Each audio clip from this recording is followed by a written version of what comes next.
taking time to understand. I thought I'll talk about another mercy. And I'm yet to find out, really, because it was so shocking. I've heard you, James, talk about the basics with a lot of emotion. I'm yet to find out what happened to Mercy.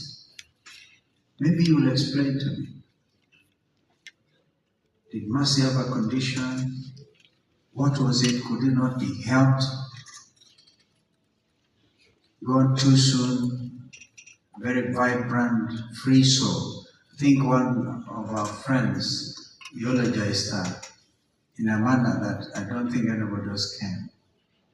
Deep emotion, eloquence, somebody who lost a friend. Kwa hivyo, waombolezaji wenzangu wa Kenya, vijana wetu kwa media, kazi wengi wenu ni kiwango hicho cha Mercy, poleni. Continue to do the best you can for yourself, your country. We live in perilous times.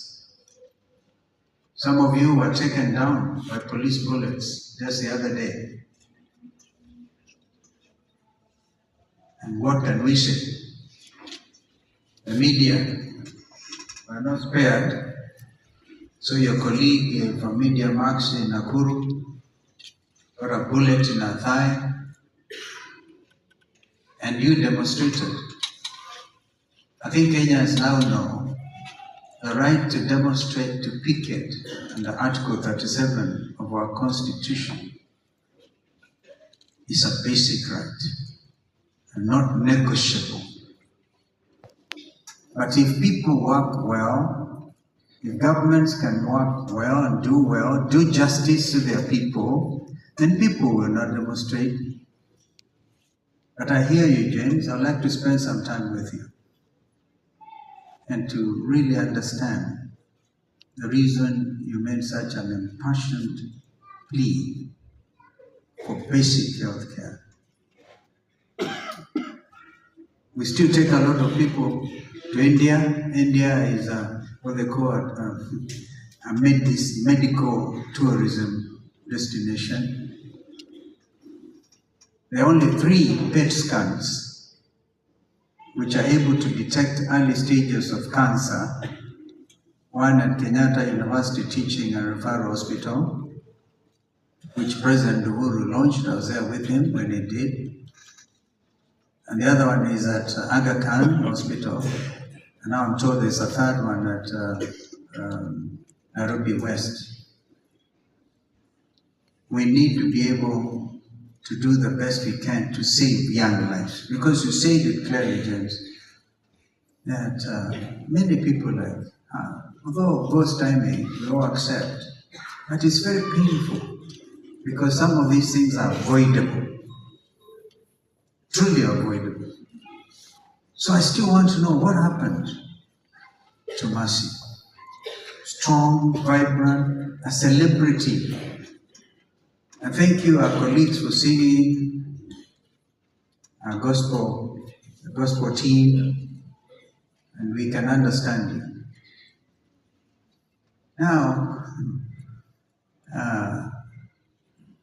the Court of Appeal, and we're sitting here, has passed a judgment, a ruling, that the Finance Bill 2023 was and is unconstitutional.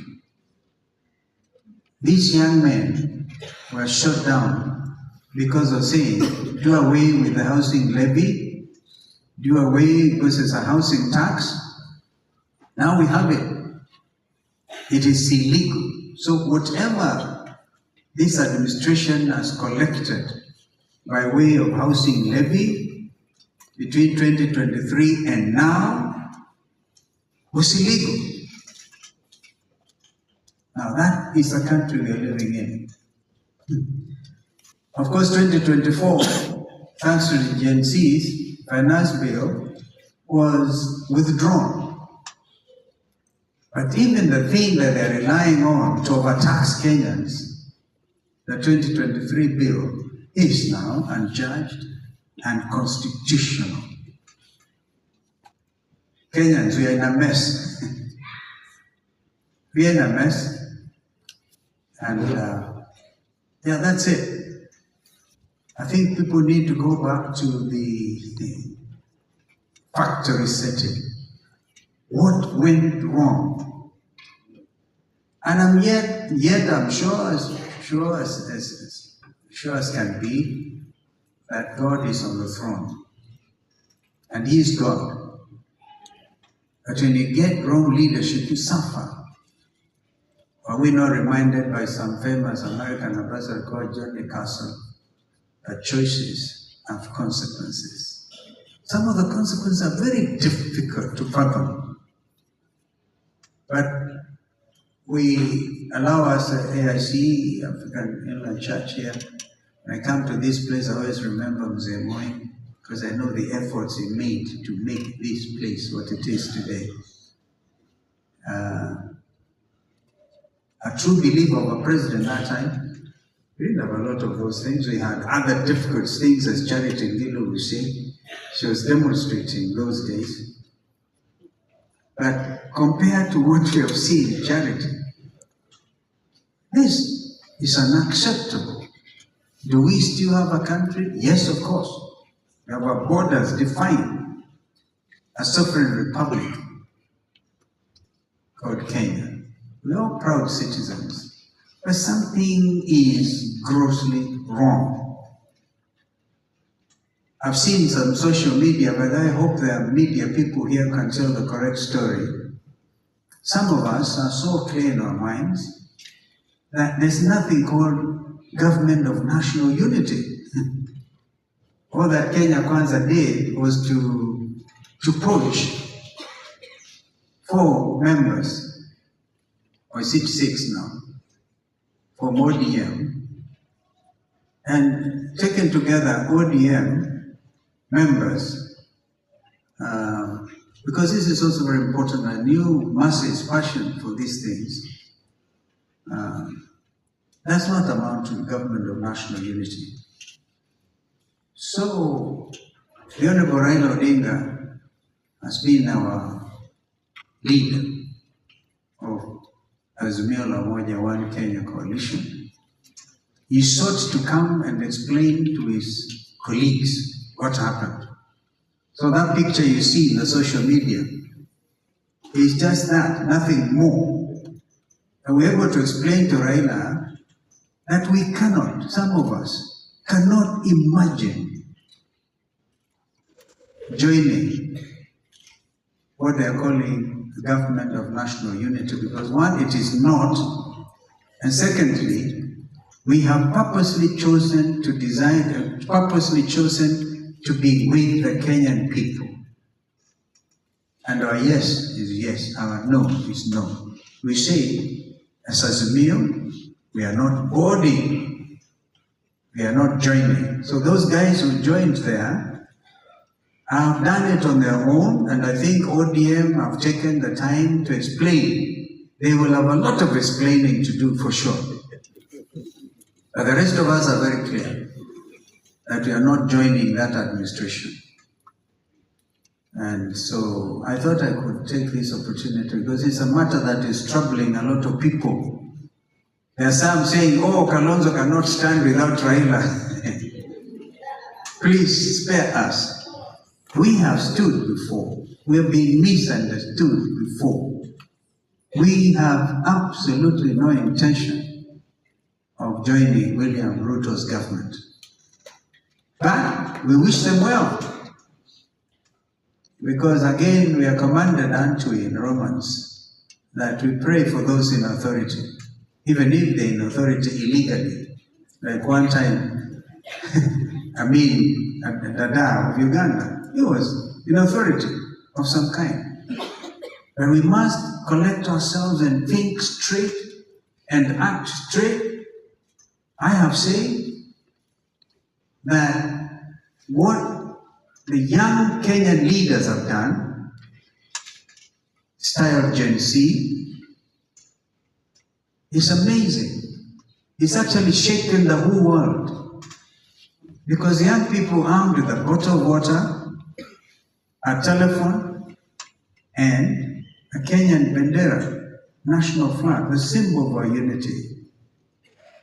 Went out there. And then, of course, other people panicked and brought in the goons.